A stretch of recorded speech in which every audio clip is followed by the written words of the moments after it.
Telugu serials నటుడు చందు ఆత్మహత్య చేసుకున్నాడు. హైదరాబాద్ మణికొండలోని ఆల్కాపూర్ కాలనీలో తన ఇంట్లో ఆత్మహత్య చేసుకున్నాడు. ఇటీవల రోడ్డు ప్రమాదంలో పవిత్ర చనిపోవడాన్ని జీర్ణించుకోలేకపోయాడు చందు. ఇవాళ పవిత్ర పుట్టినరోజు, నన్ను రమ్మంటోంది అంటూ ఆత్మహత్య చేసుకోవడానికి ముందు సోషల్ మీడియాలో పోస్ట్ పెట్టాడు చందు. త్రినయని, రాధమ్మ పెళ్లి, కార్తీక దీపం తదితర టీవీ సీరియల్స్ లో నటించాడు చందు. బుల్లితెర నటుడు చందు ఆత్మహత్య చేసుకోవడానికి ముందు ఏం జరిగిందనే విషయంపై మరింత సమాచారం మా ప్రతినిధి కిరణ్ అందిస్తారు. సీరియల్ ఆర్టిస్ట్ చందు సూసైడ్ సంచలనం రేపింది.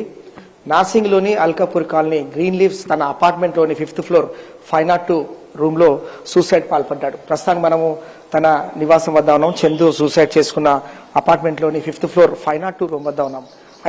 అయితే నిన్న ఉదయం వచ్చిన చందు లోనికి వెళ్ళాడు, డోర్ క్లోజ్ చేసుకున్నాడు. అయితే ఫ్రెండ్స్ వచ్చినప్పటికీ కాలింగ్ బెల్ కొట్టినప్పుడు కూడా ఎంతకి తీయకపోవడంతో, అలాగే ఫ్రెండ్స్ అలాగే కుటుంబ సభ్యులు చందుకి కాల్ చేసినప్పుడు ఎంతకు లిఫ్ట్ చేయకపోవడంతో డౌట్ వచ్చిన ఫ్రెండ్స్ సెక్యూరిటీని పిలిపించి డోర్ బ్రేక్ చేశారు. డోర్ బ్రేక్ చేసిన క్రమంలో లోనికి వెళ్ళి చూసేసరికి బాల్కనీలోని ఎక్కడైతే గ్రిల్ ఉంటుందో అక్కడ హ్యాంగ్ చేసుకుని సూసైడ్ పాల్పడ్డాడు.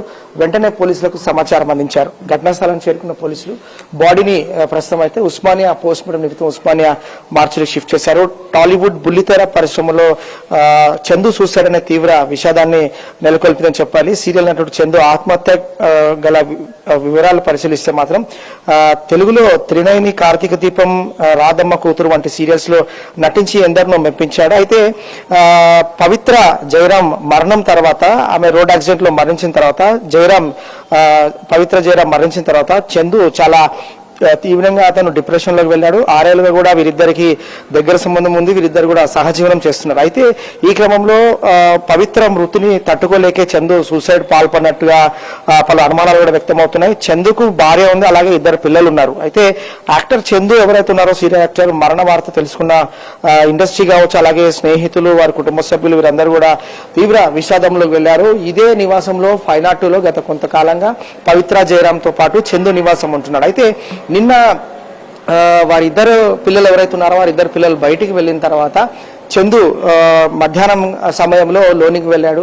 లోనికి వెళ్ళిన తర్వాత ఇంతకీ బయటికి రాకపోవడంతో స్నేహితులకి డౌట్ వచ్చింది. అలాగే గడిచిన కొద్ది రోజుల నుంచి కూడా చందు పవిత్ర జయరాం ఎక్కడైతే మృతి చెందిందో దాన్ని జీర్ణించలేకపోవడం కావచ్చు, అలాగే తను డిప్రెషన్ లో ఉన్నట్టుగా చాలా వరకు ట్విట్టర్స్ అలాగే ఇన్స్టాగ్రామ్ పోస్ట్ చేయడం, అలాగే వీడియోస్ కూడా చేసి అతను పోస్ట్ చేశాడు. అయితే ఈ క్రమంలో చాలా తీవ్ర ఒత్తిడికి లోనైన చందు పవిత్ర ఇక లేదు అని చెప్పి ఎక్కడైతే అతను డిప్రెషన్ లోకి వెళ్ళాడో ఈ క్రమంలోనే సూసైడ్ చేసుకున్నట్లుగా తెలుస్తుంది. పోలీసులు కూడా ఐపీ సెక్షన్ 174 కింద కేసు నమోదు చేసుకుని నార్సింగ్ పోలీసులు దర్యాప్తు కొనసాగిస్తా ఉన్నారు. ప్రస్తుతం అయితే ఉస్మానియా మార్చురీలో పోస్ట్ మార్టం నిమిత్తం మృతదేహాన్ని షిఫ్ట్ చేశారు.